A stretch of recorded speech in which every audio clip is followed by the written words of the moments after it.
Que la paz de Jesús esté contigo. Te saluda tu amigo y servidor Hugo Maciel de la comunidad evangelizadora La Peña, predicador católico de la diócesis de San Lorenzo, Paraguay. Hoy, viernes 17 de septiembre, como todos los días, la Iglesia Católica nos invita a reflexionar la palabra de Dios. La liturgia católica nos propone hoy el Evangelio según San Lucas. Estamos en el capítulo 8, versículos del 1 al 3. Nos dice la santa palabra de Dios. Después de esto, Jesús anduvo por muchos pueblos y aldeas, anunciando la buena noticia del reino de Dios. Los 12 apóstoles lo acompañaban, como también algunas mujeres que él había curado de espíritus malignos y enfermedades. Entre ellas iba María, la llamada Magdalena, de la que habían salido 7 demonios. También Juana, esposa de Cusa, el que era administrador de Herodes, y Susana, y muchas otras que los ayudaban con lo que tenían. 3 versículos del Evangelio según San Lucas. Recordemos, el evangelista Lucas es el que da más realce a las mujeres en la vida apostólica, en la misión de Jesús en este mundo. Estamos en el capítulo 8 y son 3 versículos. La perícopa, las mujeres que acompañaban a Jesús. Pero es interesante leer detalladamente el texto bíblico porque nos ilustra la misión de Jesús y cómo Jesús va desarrollando su misión. Habíamos dicho varias veces que Jesús viene y rompe el esquema en este escenario religioso de Israel. ¿Qué hace de diferente Jesús? Un detalle muy significativo en el discipulado que ofrece Jesús como maestro es que se deja seguir por mujeres. Él deja que las mujeres lo acompañen, que las mujeres le sigan. Es muy importante para él que las mujeres le sigan. Recordemos, en el tiempo que vivió Jesús en el judaísmo y hasta hoy día en el judaísmo, las mujeres son despreciadas inclusive por los judíos, podríamos bien decirlo. Inclusive había una oración de los judíos que rezan, que recita: Señor, te agradezco porque no soy pagano, porque no soy ladrón, porque no soy mujer. Hasta ese punto. Tal vez porque por la debilidad de una mujer entró el pecado al mundo. Las mujeres estaban privadas inclusive del culto. En las sinagogas no tenían voz ni voto, no podían hablar. En las formaciones doctrinales, religiosas, no podían acudir, no tenían formación religiosa y tampoco tenían cabida en el templo. Había un lugar destinado, el patio de las mujeres. Hasta ese lugar podían ir las mujeres, no tenían cabida en el culto. Las mujeres eran excluidas de todo lo relacionado a Dios. Recordemos, el hombre se hacía parte del pacto por la circuncisión. Solamente los hombres tenían parte en el pacto con Dios. Las mujeres ciertamente entraban por el marido, por los hijos, pero el hombre es que llevaba la delantera. La mujer era muy despreciada ya en tiempo de Jesús, hasta inclusive en nuestros tiempos, por los judíos. Pero Jesús viene a cambiar, como dijimos, viene a romper el esquema en el sistema del discipulado de aquella época. Porque hoy el evangelista Lucas en el capítulo 8, ya desde el versículo 1, nos relata lo siguiente: recorrió a continuación ciudades y pueblos, proclamando y anunciando la buena nueva del reino de Dios. Le acompañaban los 12. Versículo 1. ¿Qué hacía Jesús? Cumplir su misión. ¿Cuál era su misión? Ser Jesús.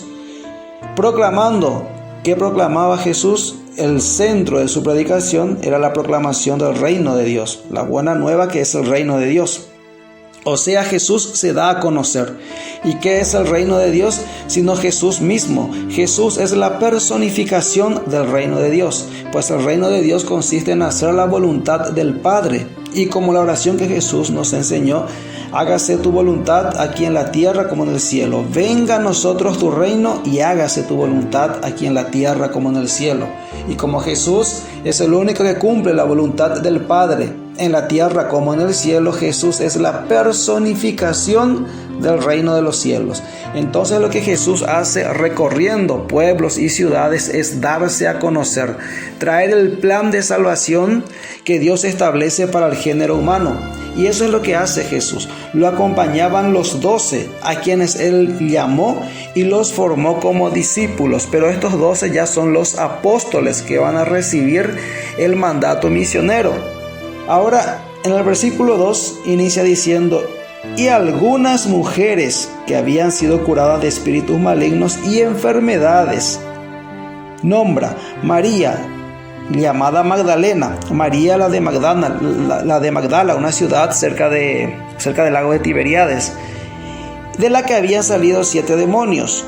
Versículo 3, Juana, mujer de Cusa, un administrador de Herodes, Susana y otras muchas que les servían con sus bienes. Y acá vemos cómo los discípulos de Jesús, que son los encargados de ser formados, de ser instruidos en la religiosidad y que luego van a ser enviados, estos discípulos que se convierten en apóstoles, el discípulo que es llamado por el maestro para estar a los pies del maestro, para recibir la instrucción del maestro, para aprender el estilo de vida del maestro y luego recibir el encargo, la misión de ir a anunciar lo que ellos habían aprendido. Como Jesús viene a traer el reino de Dios, los discípulos después van a salir a proclamar el querigma, la buena nueva, el anuncio de la buena nueva, cuyo centro va a ser la persona de Jesús, que personifica el reino de Dios. Y las mujeres que lo acompañaban, ¿qué función tenían las mujeres entonces? Nos habla de María Magdalena, de la que habían salido 7 demonios. ¿Cuál sería la función de María Magdalena? ¿Por qué nombra a María Magdalena? ¿Por qué es tan importante lo que María Magdalena hace en la iglesia? Y hoy necesitamos de muchas Marías Magdalenas. María Magdalena varón y María Magdalena mujer. Necesitamos. ¿Qué haría María Magdalena en el grupo de los discípulos, de los seguidores de Jesús? María Magdalena es la que da testimonio de lo que Jesús ha hecho en su vida. Ella es la muestra concreta de una persona que fue sanada, que fue liberada por Jesús. ¿Y qué hacía María Magdalena? Más que dar testimonio. Le seguían con sus bienes, dice. Muchas veces escuchamos reflexiones sobre este pasaje bíblico para dar a entender que las mujeres están llamadas a dar sus bienes en favor de la iglesia, o que los miembros de la iglesia estamos llamados a despojarnos y a dar nuestros bienes. ¿Cuáles son esos bienes? ¿Serán solamente bienes materiales?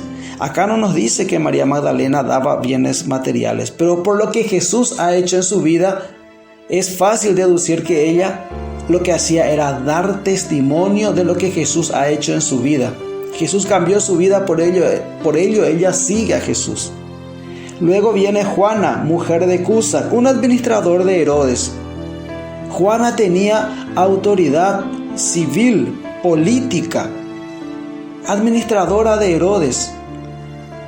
Ciertamente cuando Jesús iba predicando aglutinaba a mucha gente, y en aquella época cuando había mucha amotinación de gente ya se temía por una rebelión o porque estábamos en tiempos muy difíciles.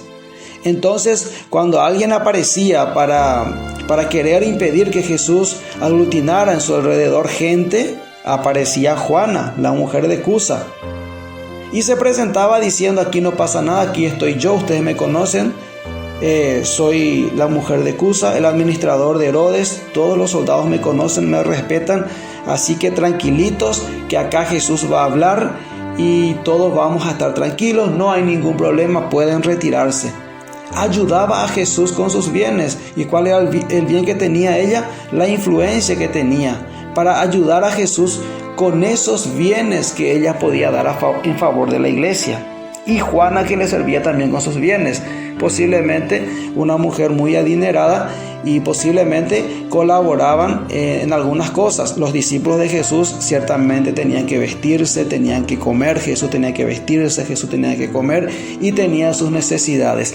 Y estas mujeres acompañaban De la misma manera, hoy en la iglesia necesitamos personas que acompañen la labor evangelizadora de la iglesia, la labor misionera de la iglesia. Y ahí ya no hablamos solamente de mujeres, sino de mujeres y varones, que sean como María Magdalena, que den testimonio de lo que Jesús ha hecho en su vida.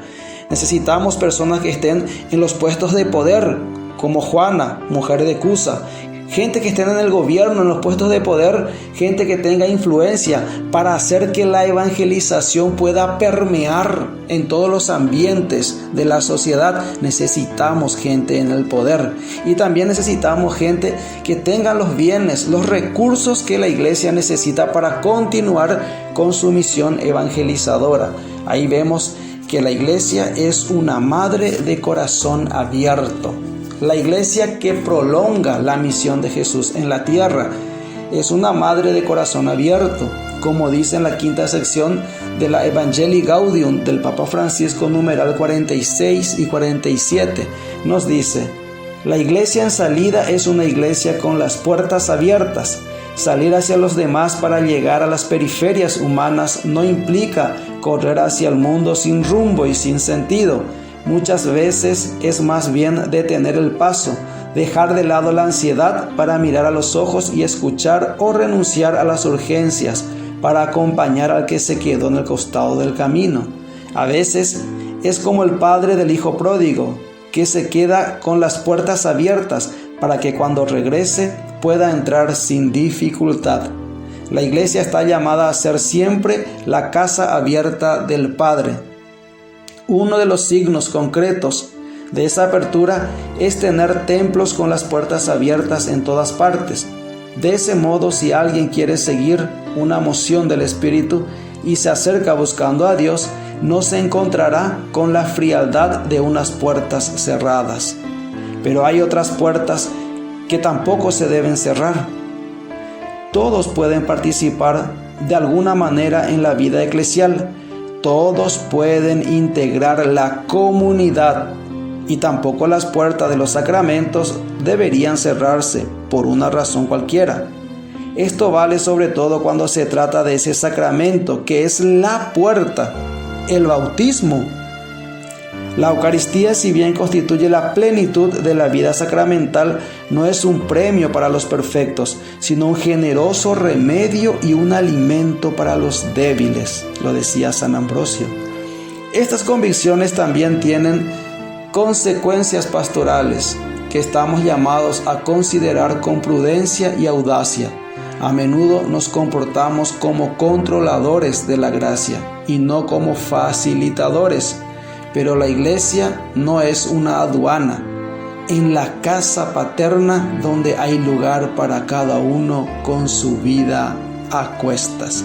La iglesia no es una aduana, es una casa paterna donde hay lugar para cada uno con su vida a cuestas. Evangelii Gaudium, numeral 46, numeral 47. Jesús acoge. El Papa Francisco, la iglesia nos llama a una iglesia de acogida, a acoger. ¿Por qué? Porque Jesús es quien nos primerea. Jesús es quien deja que las mujeres le sigan. Jesús es quien sana. Jesús es quien necesita de todos. La iglesia es de todos. La iglesia tiene que tener las puertas abiertas. Nos llama el Papa Francisco, nos llama a la iglesia, a una iglesia abierta, a la acogida a todos, que todos podemos hacer algo por otros. Esa es la misión de cada uno de los bautizados, de los cristianos, ser sacerdotes, profetas y reyes. Jesús le devuelve la dignidad a la mujer, ya no como en esos tiempos. Jesús le devolvió la dignidad. Es más, la primera en proclamar la buena nueva que Jesús ha resucitado fue una mujer, María Magdalena. Al ver el sepulcro vacío, Jesús ha resucitado.